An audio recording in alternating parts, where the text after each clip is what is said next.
তো রোজা রাখলে কথা বলতে পারবে না কেন? কারণ ওই শরীয়তে রোজার বিধান ছিল সকাল থেকে সন্ধ্যা খেতে পারবেন, পান করতে পারবেন, কিন্তু কথা বলতে পারবেন না। কথা বললেই রোজা ভেঙে যেত। সুবহান। অনেকে জিজ্ঞেস করলে অনেকে বলে রোজার মূল উদ্দেশ্য হচ্ছে না খেয়ে থাকা। না, অনেকে বলে গরিবদের কষ্ট অনুধাবন করা রোজার উদ্দেশ্য। না, এটা হচ্ছে the essence of Islam. What is তাকওয়া? তাকওয়া মানে কি? রমাদানুল মুবারক আল্লাহ তাআলা আমাদের জন্য সিয়াম ফরজ করেছেন। কি ফরজ করেছেন? তিনি সূরাতুল বাকারার 183 নম্বর আয়াতে ইরশাদ করছেন, রাব্বুল আলামিন বলেন, ইয়া আইয়ুহাল্লাযীনা আমানু কুতিবা আলাইকুমুস সিয়ামু কামা কুতিবা আলাল্লাযীনা মিন ক্বাবলিকুম লাআল্লাকুম তাত্তাকুন। আল্লাহ বলেন, ও বিশ্বাসীরা শোনো শোনো, তোমাদের জন্য সিয়ামকে ফরজ করা হয়েছে, ঠিক যেমন ভাবে তোমাদের পূর্ববর্তী উম্মতদের উপরও সিয়ামকে ফরজ করা হয়েছিল, লাআল্লাকুম তাত্তাকুন, যাতে করে তোমরা সবাই মুত্তাকি হতে পারো। সুবহানাল্লাহ বলেন, যাতে করে তোমরা আল্লাহ সচেতন হতে পারো। এই পুরো রমাদান ব্যাপী সিয়াম সাধন করা, সিয়াম পালন করাকে আমাদের জন্য ফরজ করে দিয়েছে কে? এটা শুধু আমাদের উপরই ফরজ না, আমাদের আগে যত জাতিগোষ্ঠী এই পৃথিবীতে এসছে সবার উপরে সিয়াম পালনকে ফরজ করেছে কে? তবে ধরনটা ভিন্ন ছিল, এক এক জাতিগোষ্ঠীর জন্য এক এক ধরনের ছিল। আমাদের জন্য সিয়াম ফরজ টানা 1 মাস 30 দিন বা 29 দিন। পূর্ববর্তী অনেক উম্মতের উপর 1 মাস ছিল না, 3টা ফরজ ছিল। কয়টা? প্রতি মাসের 13, 14, 15 ফরজ ছিল তাদের জন্য। কারো জন্য শুধু একটা, আশুরার রোজা। কোন কোন উম্মতের জন্য 10টা। কোন কোন উম্মতের জন্য রোজা ফরজ ছিল মৌনতার রোজা, আরবিতে বলে সৌমুল ইনসাত, মানে সারাদিন খেতে পারবে, পান করতে পারবে, স্ত্রীর সাথে মেলামেশা করতে পারবে, কিন্তু কথা বলতে পারবে না। কথা বললেই তাদের রোজা ভেঙে যেতে। পড়েন সুবহানাল্লাহ। কি অদ্ভুত ব্যাপার! মৌন সম্মতির রোজা। যেমনটি সাইয়্যিদাতুনা মারিয়াম আলাইহিস সালাম বলেছেন, ইন্নী নাযারতু লির-রাহমানি সাওমা ফালান উকাল্লিমাল ইয়াওমা ইনসিয়া।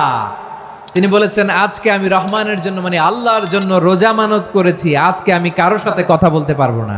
তো রোজা রাখলে কথা বলতে পারবে না কেন? কারণ ওই শরীয়তে রোজার বিধান ছিল সকাল থেকে সন্ধ্যা খেতে পারবেন, পান করতে পারবেন, কিন্তু কথা বলতে পারবেন না। কথা বললেই রোজা ভেঙে যেত। সুবহানাল্লাহ বলেন। তাহলে সব জাতিগোষ্ঠীর উপরে রোজা ফরজ ছিল, কিন্তু ধরনটা ভিন্ন ছিল। মজার ব্যাপার হচ্ছে, আপনি বর্তমানেও বিভিন্ন ধর্মের দিকে তাকান, বৌদ্ধ ধর্ম, হিন্দু ধর্ম, খ্রিস্ট ধর্ম, তাদের মধ্যেও রোজা আছে। ইংরেজরা, খ্রিস্টানরা এটাকে বলে ফাস্টিং। কি বলে? ফাস্টিং। আমাদের হিন্দু ভাইয়েরা বলে উপবাস। তারা কি বলে? উপবাস। আবার এখন আন্দোলনেরও একটা মাধ্যম হয়েছে এটা, না খেয়ে থাকা। এটারে বলে অনশন। এটারে কি বলে? অনশন ধর্মঘট। মানে আমাদের দাবি না মানলে আমরা খাবো না, রোজা রাখলাম। তারপরে আধুনিক বিজ্ঞান এটার একটা নাম দিয়েছে না খেয়ে থাকাকে, অটোফিজি। কি বলে? অটোফিজি। জাপানের এক চিকিৎসা বিজ্ঞানী এই অটোফিজির উপর গবেষণা করে সে নোবেল পেয়েছে। এজন্য আল্লাহ তাআলা আমাদের জন্য গোটা রমাদানে এই সিয়ামকে ফরজ করে দিয়েছেন। আওয়াজ করে বলেন আল্লাহু আকবার। রাব্বুল আলামিন বলেন, ইয়া আইয়ুহাল্লাযীনা আমানু কুতিবা আলাইকুমুস সিয়াম, সিয়ামকে তোমাদের উপরে ফরজ করা হয়েছে, কামা কুতিবা আলাল্লাযীনা মিন ক্বাবলিকুম, যেমনি তোমাদের পূর্ববর্তীদের উপর রোজা ফরজ করা হয়েছিল, লাআল্লাকুম তাত্তাকুন, যাতে করে তোমরা আল্লাহ সচেতন হতে পারো, যাতে করে তোমরা মুত্তাকি হতে পারো। লাআল্লাকুম তাত্তাকুন, যাতে করে আমরা আল্লাহ সচেতন হতে পারি, আল্লাহ কনসিয়াসনেস আমাদের মধ্যে গ্রো করে। এটা হচ্ছে রোজার প্রাইম অবজেক্টিভ। অনেকে জিজ্ঞেস করলে অনেকে বলে রোজার মূল উদ্দেশ্য হচ্ছে না খেয়ে থাকা। না, অনেকে বলে গরিবদের কষ্ট অনুধাবন করা রোজার উদ্দেশ্য। না, রোজার উদ্দেশ্য কি, সিয়াম পালনের উদ্দেশ্য কি, এটা আল্লাহ তাআলা স্পষ্ট এই আয়াতের পেছনে বলেছেন যে লাআল্লাকুম তাত্তাকুন, যাতে করে তোমরা আল্লাহ সচেতন হতে পারো, আল্লাহ ভীতি তোমাদের মধ্যে গ্রো করে, গড কনসিয়াসনেস, আল্লাহ কনসিয়াসনেস, আল্লাহ সচেতনতা যেন বাড়ে, দ্য সেন্স অফ অ্যাকাউন্টেবিলিটি। আল্লাহর সুপ্রিম কোর্টের কাঠগড়ায় এই দুনিয়াতে আমি যাই করলাম তার সব কিছু যে পাই টু পাই হিসাব দিতে হবে, এই sense, to enhance the sense that what ever we do Allah is watching me. আপনি যাই করেন কেউ দেখে না, কিন্তু দেখে কে? শুরুতেই তো জিজ্ঞেস করেছিলাম যে কেউ যেটা দেখে না সেটা দেখেন কে? কেউ যেটা শোনে না সেটা শোনেন কে? এর নাম হচ্ছে লাআল্লাকুম তাত্তাকুন, যাতে করে তোমরা আল্লাহ সচেতন হতে পারো, আল্লাহ ভীরু হতে পারো। দুনিয়ার কেউ দেখে না, কিন্তু আল্লাহ দেখে। এটাই রোজার মূল শিক্ষা। আমার প্রিয় ভাইরা, আপনি লুকিয়ে লুকিয়ে ঘরের ভেতরে অন্যায় করেছেন, পাপ করেছেন, আপনার বাবা দেখে নাই, মা দেখে নাই, স্ত্রী দেখে নাই, কিন্তু দেখেছে কে? আল্লাহর চোখ ফাঁকি দেয়া যায়? আচ্ছা, বুঝে থাকলে বলেন তো, সিসি ক্যামেরার চোখ ফাঁকি দেয়া যায় কি যায় না? পুলিশের চোখ, র্যাবের চোখ, বিমানবন্দরে কাস্টমস অফিসারের চোখ, কিন্তু আমার আল্লাহর চোখ। এই সেন্সটা নিয়ে আসা নিজের মধ্যে, আমি what ever I do Allah is watching me, যাই করি আল্লাহ দেখে। লাআল্লাকুম তাত্তাকুন। রমাদানের রোজা, ইফতারি, সিয়াম, ইবাদত সব কিছুর মধ্য দিয়ে আপনাকে খেয়াল করতে হবে যে লাআল্লাকুম তাত্তাকুন এই স্ট্যান্ডার্ড এটা অ্যাচিভ হচ্ছে কিনা আমাদের, যাতে করে তোমরা মুত্তাকি হতে পারো, আল্লাহ ভীরু হতে পারো। তাকওয়া, এটা হচ্ছে the essence of Islam. What is তাকওয়া? তাকওয়া মানে কি? তাকওয়ার সংজ্ঞা অনেকে অনেকভাবে দিয়েছেন। আমি সরাসরি সাহাবাদের কাছ থেকে একটা সংজ্ঞা আপনাদের শোনাচ্ছি। ওমরে ফারুক রাদিয়াল্লাহু তাআলা আনহু উবাই ইবনে কাব রাদিয়াল্লাহু তাআলা আনহুকে জিজ্ঞেস করেছিলেন, ইয়া উবাই মা হুয়া তাকওয়া? হে উবাই, তাকওয়া কি? তাকওয়া কাকে বলে?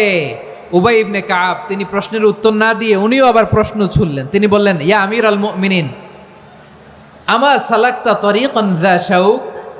আপনি কি কাঁটাযুক্ত রাস্তা দিয়ে মরুভূমিতে কখনো হেঁটেছেন? যে রাস্তার চারদিকে ক্যাকটাস, গুলমলতার কাঁটা, হেঁটেছেন?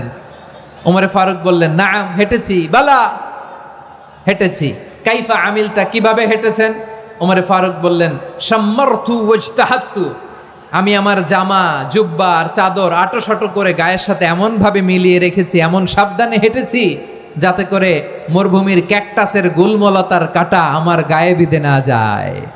উবাই ইবনে কাব বললেন, ফাযালিকা হুয়া তাকওয়া। আরে তাহলে আপনি তো ঠিকই জানেন তাকওয়া মানে কি, এটাই তো তাকওয়া। ওই রাস্তা দিয়ে যেভাবে হেঁটেছেন, পুরো দুনিয়ার জিন্দেগিটা এইভাবে সাবধানে চলার নামই হচ্ছে তাকওয়া। চিল্লায় বলো ঠিক কিনা? এই দুনিয়াতে পাপ পঙ্কিলতা থাকবে, শয়তানির হাতছানি থাকবে, অপরাধ প্রবণতা থাকবে, নফসের খায়েশ থাকবে, অন্যায়ের হাতছানি থাকবে। সব কিছুকে দোলে মুচড়ে পেছনে ফেলে সাবধান হয়ে এই দুনিয়ার সিরাতুল মুস্তাকিমের পথে চলতে হবে। যেই রাস্তা শুরু হয়েছে দুনিয়াতে, শেষ হয়ে গিয়েছে আল্লাহর জান্নাতের ভেতরে। চিল্লায় বলেন ঠিক কিনা? আমার প্রিয় চাঁপাইনবাবগঞ্জের ভাইয়েরা, এটার নামই তাকওয়া। উবাই ইবনে কাব বললেন, ও আমিরুল মুমিনিন, ওই কাঁটাযুক্ত গুলমলতার রাস্তার মধ্যে ঠিক যেমনি সাবধান হয়ে আপনি হেঁটেছেন, এই দুনিয়ার বুকে ওই সাবধান হয়ে চলার নাম হলো তাকওয়া। সুবহানাল্লাহ। তাকওয়ার শুধু দুইটা নমুনা আপনাদের সামনে পেশ করব, আপনাদের ক্লিয়ার হয়ে যাবে। একটা নমুনা তো দিলাম, আরেকটা নমুনা, সেটাও ওমরে ফারুক রাদিয়াল্লাহু তাআলা আনহুর জীবনী থেকে। উনি ছিলেন ন্যায়পরায়ণ শাসক। রাত্রিবেলা প্রজাদের কি হাল হাকিকত, কি অবস্থা, ঘুরে ঘুরে প্যাট্রোলিং করতেন পুলিশের মতো। সারা রাত তিনি ঘুরেছেন কার কি অবস্থা দেখে, শেষ রাতে তিনি ফিরে আসতেছেন। তিনি থাকতেন, সেই বুখারীতে এসেছে, কানা ইয়াসকুনু ফি আওয়ালিল মদিনা, মদিনার উঁচু এলাকায় থাকতেন। তো ফিরে আসার সময় উনি একটা প্রাচীর বেষ্টিত ঘরের পাশে দুইজন নারীর কথোপকথন শুনতে পেলেন। একজন বৃদ্ধা, একজন যুবতী। উনি কান লাগিয়ে শুনতে পাচ্ছেন। বৃদ্ধা মা, ওমর ফারুক কাউকে দেখতে পাচ্ছেন না, শুনতে পাচ্ছেন। বৃদ্ধা মা তার যুবতী মেয়েকে বলে, এই তাড়াতাড়ি ওটের দুধ দহন করে ওটের দুধের সাথে পানি মিশাও, তাইলে কালকে বাজারে মদিনায় বেশি দামে বিক্রি করা যাবে, লাভ হবে অনেক। বৃদ্ধা মহিলা এটা বললেন। যুবতী মেয়ে উত্তরে বলে, মা আপনি জানেন না আমিরুল মুমিনিন খলিফাতুল মুসলিমিন ওমরে ফারুক দুধে পানি মিশানোকে দণ্ডনীয় অপরাধ বলে ঘোষণা দিয়েছে, জানেন না? এবার বৃদ্ধা মহিলা বলে, আরে পাগলি, এই ভোর রাতে আমিরুল মুমিনিন ওমরে ফারুক আসবে কোত্থেকে? উনি আসবে কোত্থেকে? ওনার পাইক পেয়াদা সিকিউরিটি আসবে কোত্থেকে? কেউ দেখবে না। আরে কেউ দেখবে না, তাড়াতাড়ি দুধের সাথে পানি মেশাও। এই কথা যখন মা বলেছে, যুবতী মেয়েটা চমৎকার একটা উত্তর দিয়েছে। তিনি বলেছিলেন, ইয়া উম্মি, ও আমার মা, লাউলা রাআ উমর লা রাআ রব্বু উমর। ও আমার প্রিয়তমা মা, আপনি ঠিকই বলেছেন, গভীর রাতে ওটের দুধে পানি মিশালে ওমর দেখবে না, কিন্তু মা খেয়াল রাখবেন, ওমর যদি নাও দেখে, ওমরের রব কিন্তু দেখে। চিল্লায় বলেন ঠিক কিনা? দিস ইজ কল্ড তাকওয়া। এজন্য রব্বুল আলামিন বলেন, লা তুদরিকুহুল আবসার ওয়া হুয়া ইউদরিকুল আবসার ওয়া হুয়াল লাতীফুল খাবীর। তিনি এমন সত্তা, দুনিয়ার কোনো চোখ তাকে দেখে না, কিন্তু দুনিয়ার সবগুলো চোখকে, সব মানুষের অ্যাক্টিভিটিসকে, আরশের উপর থেকে সব কিছু মুহূর্তে মুহূর্তে দেখতে পান কে? তাহলে তাকওয়া কারে বলে বুঝতে পারছেন? দুনিয়াতে সাবধানে চলার নাম তাকওয়া। কেউ দেখে না কিন্তু আল্লাহ দেখে। এই সেন্স, এই জবাবদিহিতার ভয়, দ্য সেন্স অফ অ্যাকাউন্টেবিলিটি, এই সেন্স নিজের মধ্যে গ্রো করার নাম হচ্ছে তাকওয়া। আর এই সিয়াম পালন করার প্রাইম অবজেক্টিভ অফ সিয়াম হচ্ছে লাআল্লাকুম তাত্তাকুন। আওয়াজ করে বলেন, লাআল্লাকুম তাত্তাকুন।